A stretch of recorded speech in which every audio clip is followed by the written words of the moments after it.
السلام عليكم ورحمة الله وبركاته. يا صباح الخير يا صباح الرزق. هنعمل النهاردة يوم جديد، وهنعمل علفة جديدة للبط. وهنشوف هنأكل البط ايه النهاردة. لو أول مرة بتشوفوا القناة ما تنسوش تعملوا لايك، وكمان ت... تعملوا اشتراك في القناة عشان يوصلكوا كل جديد. اللهم صل وسلم وبارك على محمد وعلى آله وأصحابه الطيبين الطاهرين. زي ما انتم شايفين العلب بتاعتهم فاضية اهي، مفيش قدامهم أي حاجة. هنبتدي نسمي بسم الله ونتوكل على الله، ونبتدي. دي البطة الرقودة بتاعتي اللي طلعت لي البط اللي انتوا كنتوا شايفينه. هنعمل ايه بقى مع بعض؟ معانا الخلطة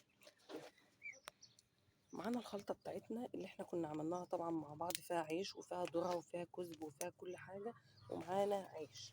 تمام كده. ابتدي احط العيش ده كده في المية اهو، يبوش شوية. تمام. اللهم صل وسلم وبارك على محمد وعلى آله وأصحابه الطيبين الطاهرين، صلوا عليه. العلفة دي حلوة قوي لزيادة الوزن. العيش يا جماعة فعلا بيفرق جدا في زيادة الوزن، وكمان طعم الطيور بيبقى حلو قوي، خصوصا اصلا ان احنا دخلنا على الصيف خلاص. كل سنة وانتم طيبين. احط بس كده يبوش اهو. طبعا يعني ايه اهو، هو اصلا انا منشفاه بحيث ان انا ايه يتفتت كده على طول. تمام. بعد كده هنزل بقى بالخلطة بتاعتي اهو كلها، تقريبا يعني كيلو ونص كده من الخلطة دي.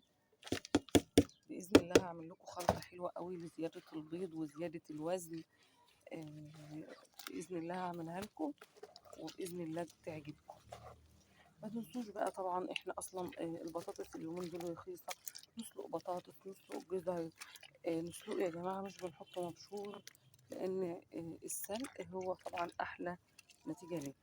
اهو زي ما انتم شايفين كده انا عملته خلاص، وهنبتدي بقى نحطه للبط بتاعنا ونشوف. شايفين بقى، اللهم صل وسلم وبارك على محمد وعلى آله وأصحابه الطيبين الطاهرين. شايفين ما شاء الله هجبين عليه ازاي.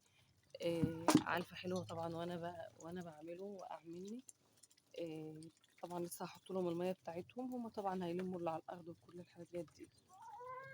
تمام بقى نحطه في العلبة التانية اهو.